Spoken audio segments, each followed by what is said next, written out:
नमस्कार, स्वागत है आपका हमारे channel the stories of Bharat में, जहां हम आपको लेकर चलते हैं अनगिनत कहानियों के सफर में। 10 दिन गणपति के नाम। इस कड़ी के आज 5वें दिन हम आपके लिए लेकर आए हैं गणेश जी के विघ्नराज नाम की कहानी।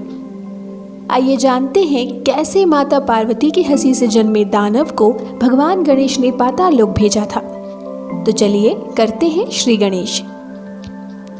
एक बार की बात है, भगवती पार्वती अपनी सखियों से बात करती हुई हंस पड़ी।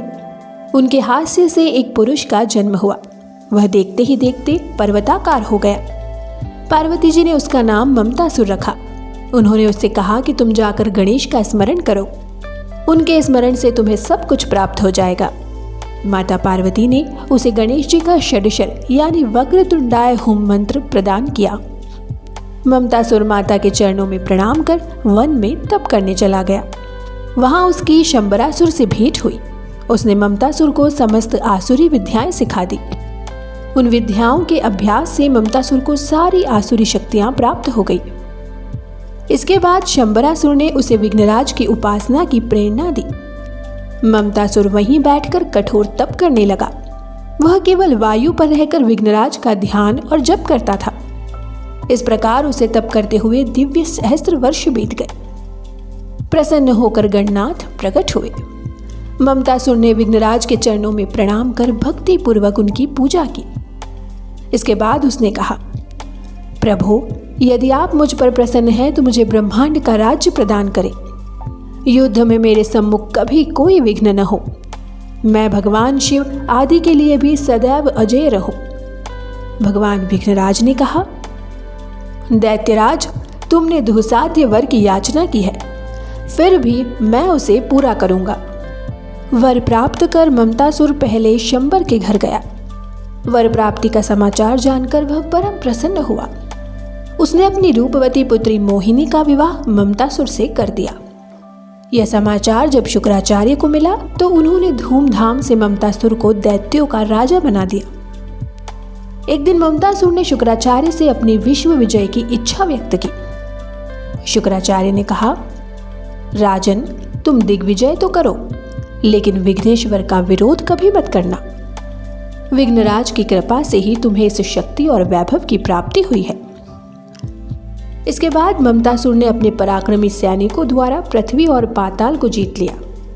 फिर स्वर्ग पर आक्रमण कर दिया। इंद्र से उसका भीषण संग्राम हुआ।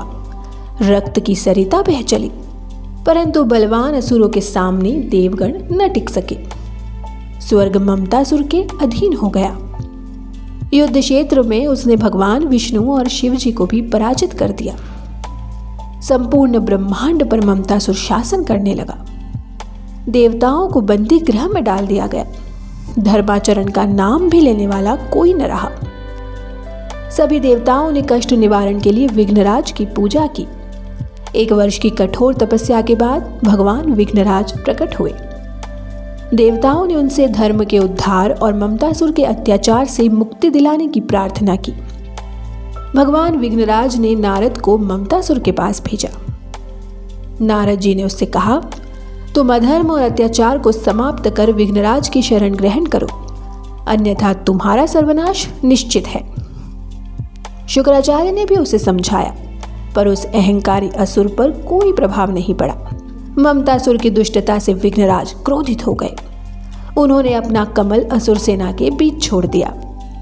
उसकी गंध से समस्त असुर मूर्छित और शक्तिहीन हो गए। ममतासुर कांपता हुआ विघ्नराज के चरणों में गिर पड़ा। उनकी स्तुति करके उसने क्षमा मांगी। विघ्नराज ने उसे क्षमा कर पाताल भेज दिया। देवगण मुक्त होकर प्रसन्न हुए।